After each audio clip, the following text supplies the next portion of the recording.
bagaimana hukumnya orang yang melakukan sholat sunnah sedangkan dia masih punya tanggungan sholat qadha?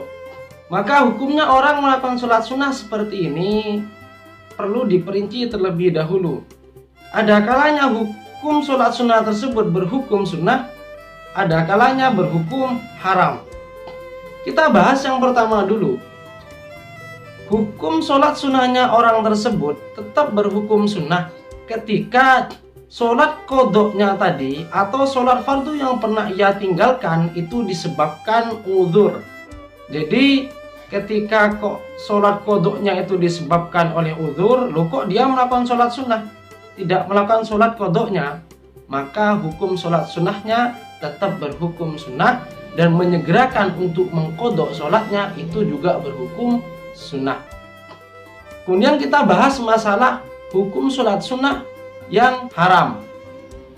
Hukum sholat sunnah yang haram ini juga sama, ditinjau dari apa penyebab dia dulu meninggalkan sholatnya. Ketika dia dulu meninggalkan sholatnya bukan karena uzur, loh kok dia lebih mendahulukan sholat sunnah daripada mengganti sholat qadha-nya? Menurut Imam Ahmad bin Hajar, hukum sholat sunnahnya haram, hanya saja tetap sah.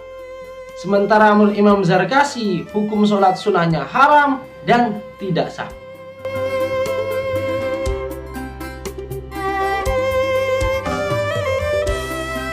Sekarang kita bahas masalah uzur. Yang dimaksud uzur dalam masalah ini adalah uzur-uzur yang memang diterima oleh syara. Misalnya, penyebab dari dia meninggalkan sholatnya dulu itu karena tidur yang tidak sengaja atau memang lupa, yang mana lupanya diterima oleh syara. Gambarannya seperti ini.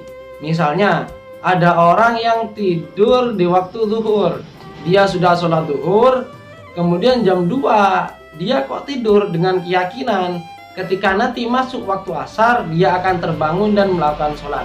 Ada keyakinan seperti itu. Loh, dia ternyata kok tidur, kemudian bangunnya malah maghrib. Nah, maka ini dikatakan tidur yang tidak sengaja. Karena dia ada keyakinan dia akan bangun nantinya. Loh, kok ternyata tidak bangun, maka itu dikatakan tidur yang tidak sengaja, yang dikatakan uzur secara syara. Kemudian yang dimaksud lupa yang diterima oleh syara adalah lupanya itu bukan karena ketika dia melakukan perkara haram. Misalnya lupa karena keasikan berpacaran. Loh, ini kok ternyata pacaran, loh lupa tidak melakukan sholat, maka ini bukan uzur yang diterima oleh syara.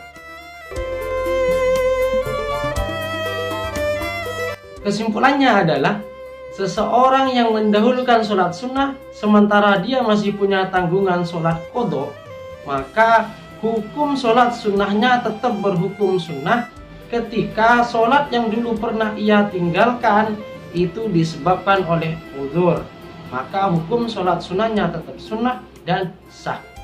Ketika sholat yang ditinggalkan kok bukan karena uzur, seperti orang yang tidur tapi dia ragu apakah nanti akan bangun untuk sholat atau tidak, atau bahkan sudah punya keyakinan dia tidak akan bangun, maka menurut Syekh Ahmad bin Hajar, orang seperti ini sholat sunnahnya berhukum haram tetapi sah. Sedangkan menurut Imam Zarkasi, sholat sunnahnya berhukum haram dan tidak sah.